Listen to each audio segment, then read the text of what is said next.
Jadis, surtout dans les campagnes, la transmission du patrimoine se faisait par primogéniture masculine. Ça veut dire que c'est l'aîné qui héritait de tout. Ses frères et sœurs, moins chanceux, pouvaient rester à la ferme, vivre là, travailler comme ouvriers agricoles pour leurs frères aînés, logés, nourris, blanchis, mais pas payés. Parce que la richesse, elle n'était pas en monnaie. La richesse, elle était en terre, en bêtes, en bâtiments. C'était les possessions qui faisaient la richesse. Ils pouvaient également partir tenter leur chance en ville ou à l'étranger, voyager. Ils pouvaient essayer d'ouvrir un petit commerce. Ils pouvaient également entrer dans les ordres, devenir clercs ou soldats.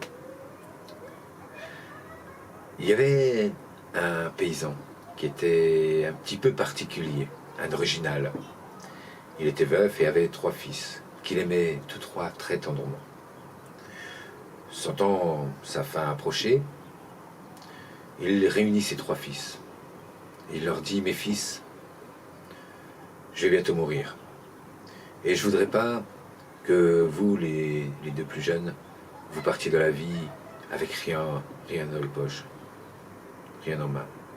Alors j'aimerais, toi l'aîné, te demander qu'après ma mort, tu partages avec tes frères. Oh bien sûr, toi, t'auras tout le patrimoine, t'auras la terre, t'auras les bâtiments. Mais voilà, notre plus grande richesse, c'est notre troupeau. Et j'aimerais que vous partagiez le troupeau. Voilà, comme ça, tes frères auraient quelque chose pour partir dans la vie. Toi, bien sûr, t'es l'aîné, alors c'est normal que tu aies la plus grosse part. Je propose que tu aies la moitié du troupeau pour toi. Toi, le cadet, hein, t'es en âge là où ce serait bien que tu t'installes. Je propose que tu aies 1/3 du troupeau.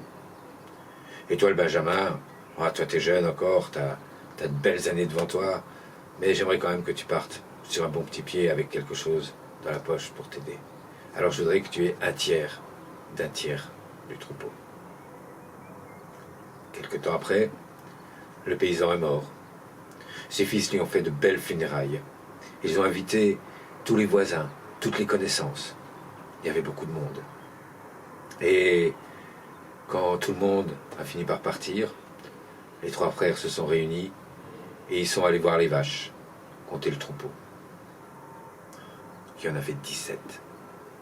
Alors ils sont retournés à la cuisine pour essayer de faire leur compte. Et 17 vaches, c'est pas facile à diviser, hein. Alors l'aîné suggère que voilà, on met une vache de côté, on la tue, on pourra partager la viande pour compléter les parts. Et puis là on part sur 16 vaches. 16 vaches, c'est déjà plus facile. Bah, la moitié de 16, hein, ça fait 8. Alors moi je prends 8 vaches. Toi, le cadet, 1/3 de 16, allez, on arrondit à 15, et puis tu auras un peu de viande pour compléter. Voilà, 15, 1/3 de 15, ça fait 5 vaches. Tu auras 5 vaches. Là, le cadet dit: ben non, attends, moi je suis pas d'accord, quoi. Qu'est-ce que tu veux que je fasse avec 5 vaches, hein? Je vais pas monter ma ferme avec 5 vaches. Non. Moi, je vais plutôt aller en ville, essayer de m'installer, ouvrir un commerce. Mais pour ça, pour pouvoir m'installer, il me faut de l'argent. Alors je propose qu'on vende le troupeau et qu'ensuite on divise la somme d'argent qu'on aura gagné. C'est plus facile de diviser une somme d'argent que des vaches.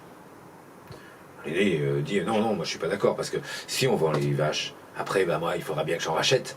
Et puis entre la vente, le prix de la vente et le prix de l'achat, je suis persuadé que je vais pas m'y retrouver.